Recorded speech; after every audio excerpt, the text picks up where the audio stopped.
So in my previous video, I talked about how Trump's election potentially could impact Ukraine, Russia, and Europe. In this video, I'm going to talk about Chinese-Taiwan relations as well as the broader South China Sea, Asia-Pacific region. Now, China is the one area that the Biden administration shares quite a bit of overlap with both the previous and likely future Trump administrations.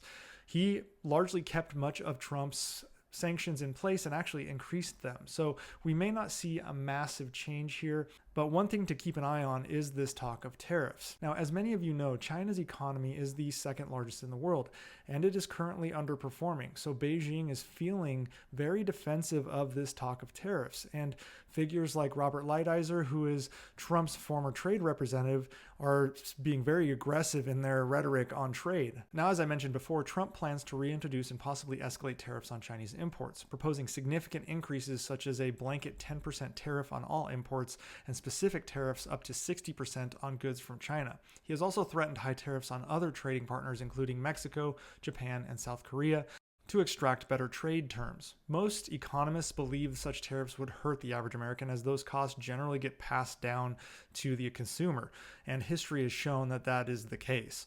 Trump's aggressive trade policy could also heighten US-China tensions, damaging not only economic relations, but also geopolitical stability in the Asia-Pacific region. However, the success of Trump's confrontational approach would largely depend on Beijing's response here. And honestly, they're not in a great position themselves to come back in a hard manner. Nonetheless, in response, President Xi Jinping might decide that regardless of the current state of trade between the US and China, the relationship with the US has run its course, and America cannot be considered a reliable partner.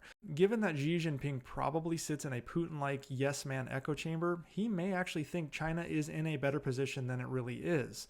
In that case, China could retaliate symmetrically where possible with its own tariffs and asymmetrically through cyber attacks and other belligerent acts, which would mean they would lean further into this so-called economic decoupling and focus on trying to drive a wedge between the US and other Asian allies. Now, were the US and China to reduce business cooperation and interdependence, the prospect of war does increase. The threshold for direct military confrontation over issues like Taiwan or the South China Seas tend to grow when you have nothing in common to work on, no common ground, no business ground. Increased tensions might intensify the situation regarding Taiwan, where a perceived lack of U.S. commitment could embolden China to make more assertive actions. In July of 2024, in an interview with Bloomberg, President Trump stated, "Taiwan should pay us for our defense," likening U.S. protection to an insurance policy. In the same interview, he remarked that Taiwan took all of our chip business, expressing concerns over the U.S. losing its semiconductor manufacturing to Taiwan. Now, this rhetoric would definitely be seen as a step back in Taiwan-U.S. relations from the Biden administration.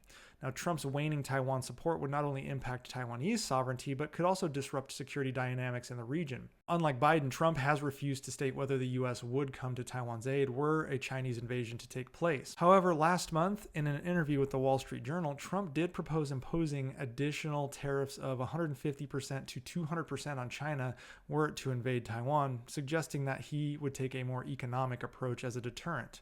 Now, facing economic challenges and recognizing the potential global repercussions of aggressive tariff policies, which could disrupt global supply chains, increase costs for consumers, and potentially lead to a global economic downturn that impacts both Americans and Chinese alike, President Xi Jinping might opt for a more conciliatory response. The reason being is roughly 17% of China's economy relies on the US, and there isn't really a way to replace that for China. Side note, 10% of the US economy relies on Chinese imports and exports, so the US could be hurt as well, just not as much.